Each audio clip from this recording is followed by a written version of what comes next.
السلام علیکم ورحمۃ اللہ وبرکاتہ۔ سب سے پہلے جو ہے وہ میرے دینی بہن بھائی جو ہیں تمام مسلمان بہن بھائیوں کو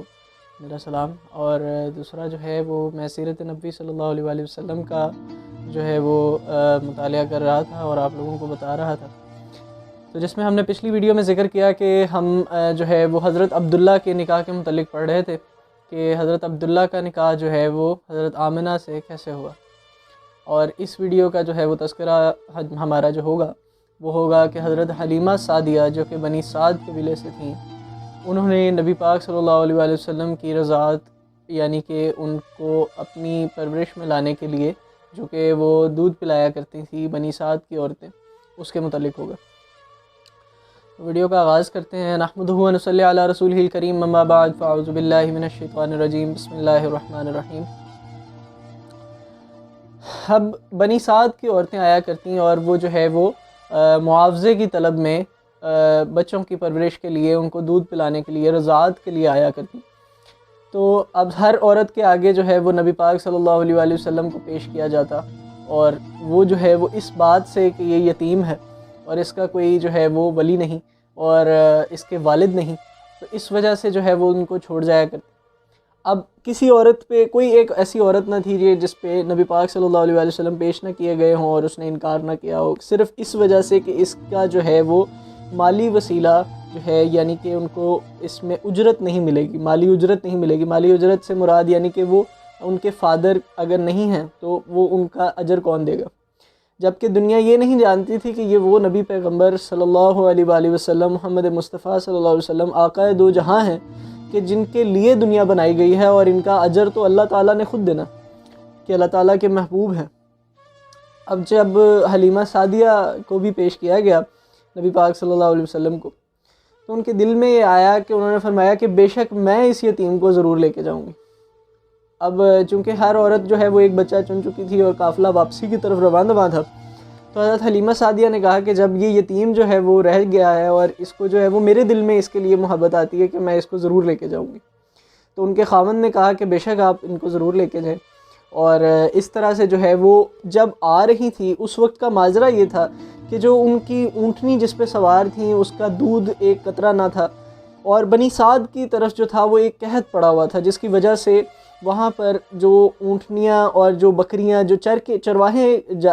جو جایا کرتے چرواہے چرانے کے لیے، تو وہاں پر چونکہ قحط تھا جس کی وجہ سے وہاں پر ان لوگوں کو پراپر جو تھا وہ کھانا نہیں مل پاتا، جس کی وجہ سے جو ہے وہ ان کا دودھ نہیں آتا۔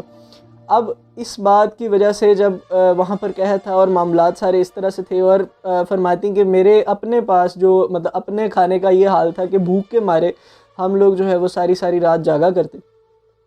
اب واپسی کا ماجرا سنیے کہ واپسی پہ کیا ماجرا پیش آیا، سبحان اللہ۔ واپسی پہ یہ ماجرا پیش آیا کہ جب وہی اونٹنی ہے جو دبلی پتلی اور بڑی لاغر سی اونٹنی تھی کہ جس سے چلا نہ جاتا تھا، وہ برق رفتار تھی، کیونکہ وہ اس وقت نبی آخر الزمان نبی پاک صلی اللہ علیہ وآلہ وسلم کی سواری تھی۔ اب دیکھنا کیا تھا کہ ہر قافلے کی عورت نے بنی سعد کی حلیمہ سعدیہ سے پوچھا کہ کیا یہ وہی سواری ہے جس پر تم سوار ہو کر پہلے آئی تھی، کہ وہ تو چلتی نہ تھی اور بڑی مشکل سے جو ہے وہ اس پر بیٹھا جاتا تھا، اور اب یہ برق رفتار ہے، آسمان سے باتیں کرتی ہے، کہ ہواؤں سے باتیں کرتی ہے، اتنی تیز اونٹنی۔ اب اس اونٹنی کے جو ہے اس میں تیزی آ گئی، اور جب وہ فرماتے ہیں کہ بعد میں جب وہاں گئے اور وہاں پرورش ان کی کرنی شروع کی، تو اب جو اونٹنی سے دودھ آتا وہ اتنا زیادہ آتا، اتنی برکت ہوتی اس میں کہ سارے گھر والے جو ہے وہ سیر ہو کر دودھ پیا کرتے، اور جو ان کی بکریاں چراگاہوں میں جایا کرتی، تو حضرت حلیمہ سعدیہ کی بکریاں جو ہیں وہ پیٹ بھر کر کھانا بھی کھا لیتی، اور جو ہے وہ جب واپس آتی تو اچھی طرح دودھ بھی دے دیتی۔ اب لوگوں نے، بنی سعد کے باقی لوگوں نے یہ سوچنا شروع کر دیا کہ شاید جہاں پر حلیمہ سعدیہ کی بکریاں جایا کرتی ہیں، چرواہے کو کہا کہ ان کی بکریوں کے ساتھ ان کو چرایا کرو۔ اب چونکہ معجزہ تھا، اللہ کی کرم نوازی تھی، نبی پاک صلی اللہ علیہ وآلہ وسلم کا اس گھر میں جو تھا وہ کرم نوازی تھی، ان کی وہاں پر موجودگی،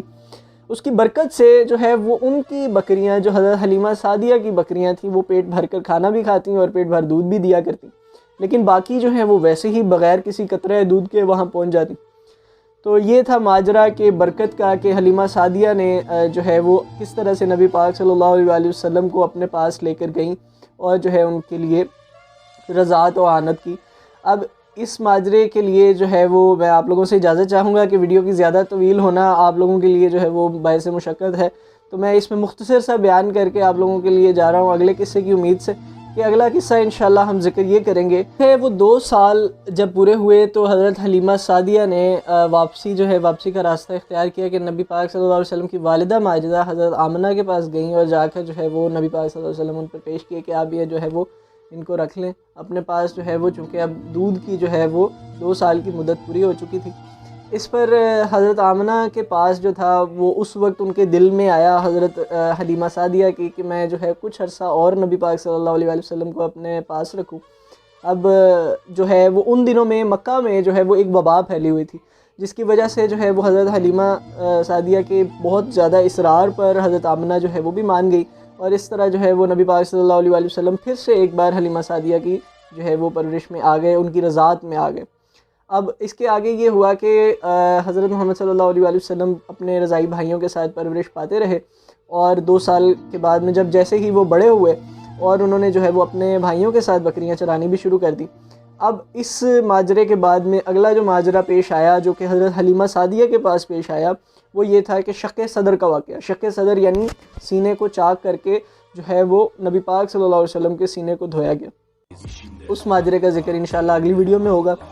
تو برائے مہربانی آپ لوگ جو ہے وہ اس ویڈیو کو، یہ آپ کے پاس بطور امانت ہے، جس میں جو ہے وہ آپ لوگوں کا اس میں یہ حصہ ہے کہ آپ اس کو زیادہ سے زیادہ شیئر کریں گے، اور جتنا زیادہ شیئر کریں گے دین کی بات پھیلائیں گے، آپ کو بھی حصہ ملے گا اور میرا بھی حصہ قبول ہوگا، تو اللہ تعالیٰ آپ کی میری اس کوشش کو قبول و منظور فرمائے۔ وآخر دعوانا ان الحمدللہ رب العالمین، صدق اللہ علیہ العظیم و صدق رسولہ النبی الکریم۔ السلام علیکم ورحمۃ اللہ۔